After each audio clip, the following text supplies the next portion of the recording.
Shalom, all praises to Yahweh, Bahasham, Yahweh Shah, Bahasham. Rakakwadash, double honors to the apostles, the elders. Salutations to you, sincere brothers, teaching in truth and sincerity. A lesson will be entitled, As the World Continues to Wax Colder.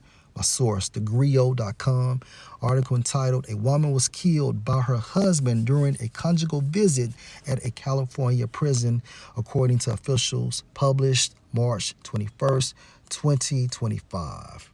As you can see, Stephanie Dowells.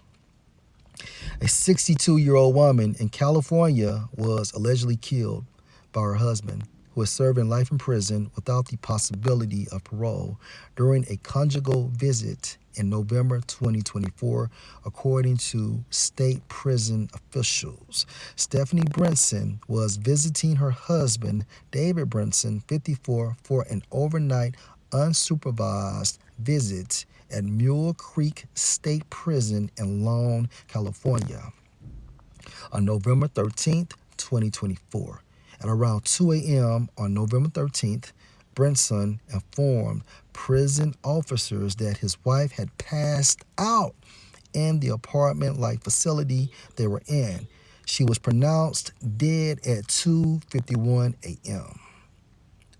While the Amador County Coroner's Office has now confirmed that Stephanie died from strangulation, and officials suspect her husband, they have yet to charge Brinson for the murder.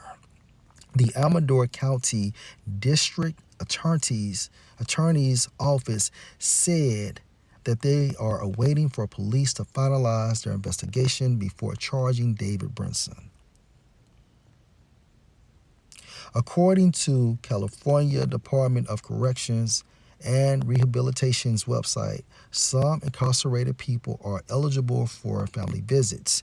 Family visits occur in private, apartment-like facilities on prison grounds and last approximately 30 to 40 hours. The following individuals are excluded from family visits: incarcerated persons on death row, any incarcerated person with convictions for sex offenses, anyone in the reception center's process, or anyone under disciplinary restrictions. According to the LA Times, David Brinson is serving 4 consecutive life terms without the possibility of parole.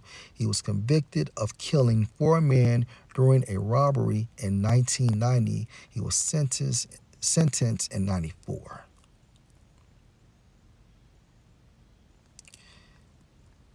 And guess what?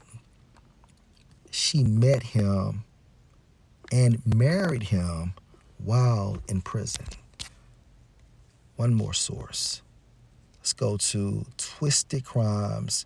Bored 62-year-old lady met and married a murderer in prison who ended up killing her during conjugal visit. Fair use. I have doubts if I'm going to post this because I look so bad. But if there's somebody out there and you've done a lot and you know you love people, you know you do, search your heart. Ask God to help you heal from whatever that is that's hurting you, because you have to love everybody. You have to truly love. And I think that if we fall in love with Jesus, really fall in love with him, the worst of enemies can't hurt us. I've seen people have testimonies where somebody killed their child and they prayed for that person's soul. Good morning, everybody. It's me, Stevie. It's my birthday guest, and I just want to say thank you to everybody for all the wonderful text messages this morning and the birthday wishes. How are the older women supposed to guide and teach the younger women to make good decisions if they're making decisions like this?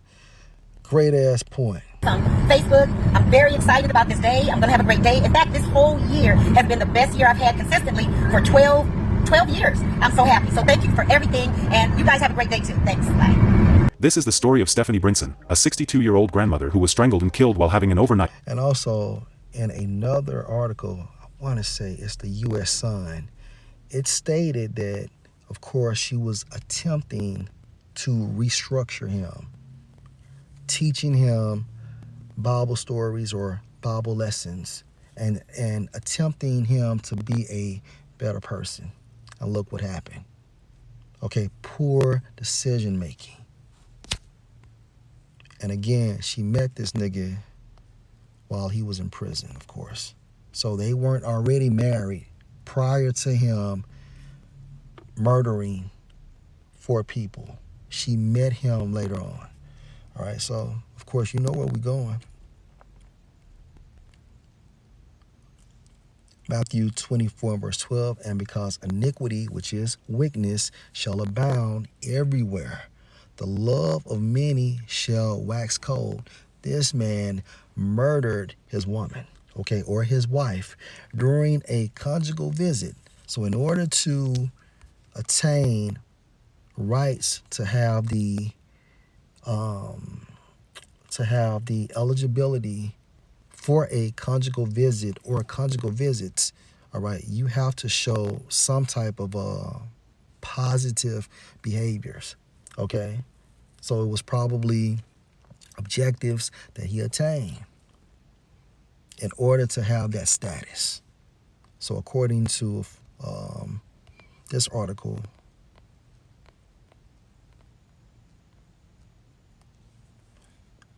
there's supposed to be strict restrictions. For example, incarcerated persons on death row, any incarcerated person with convictions for sex offenses, anyone in the reception centers process, or anyone under disciplinary restrictions are not eligible. Now, I want to read this too, because her son is blaming everybody else except for his mother. The family of Stephanie, who was affectionately referred to as Stevie by family and friends, wants answers as to how this could have happened. Stephanie was a small business owner and hairstylist who was also a mother of 2 and a grandmother. Her son, Armand Torres, is seeking answers about that night. Not just about what happened to his mother, but how Brinson was even allowed unsupervised visits. How could they just let this happen? I just don't get it. My mom was just left alone, and she called for help, I'm sure, and there's nothing she could do. Given the history that this guy has, we kind of wanted to know, how is it even possible for them to be unsupervised, Torres asked. And the real question he should be asking is, how could my mom be that fucking stupid? Your mother knew what the fuck she was getting into, as she was probably assisting him to get eligibility. She married him, and she knew he was in prison.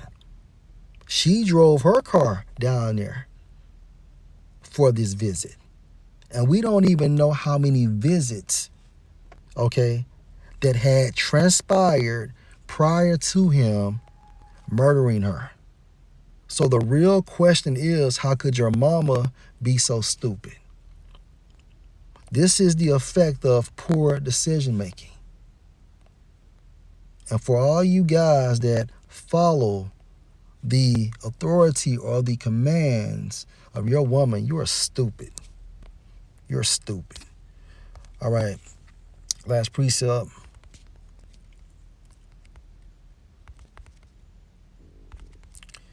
This is Matthew chapter 10 and 36.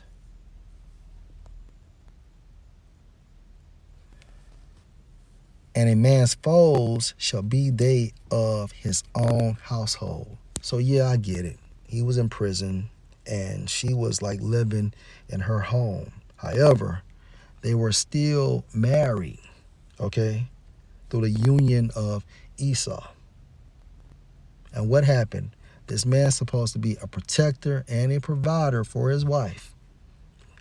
However, he was incarcerated and he murdered her. Now, of course, when we use these scriptures, starting at verse 35, the doctrine is going to separate us from our families. For some of us, it's the doctrine. Okay, we believe in Yahweh Shai. They believe in a form of an ideology of this world. So that's the separation. So now a woman or a wife is hating her husband, or an auntie is hating her nephew, or a daughter is hating her father, or a cousin is hating a man of the Lord. Okay? It's based on the doctrine, which is going into a belief system. But again, for this video, Matthew 10:36, and a man's foes shall be they of his own household. Her foe was her so-called husband. Lord will, this was an edifying lesson. Shalom.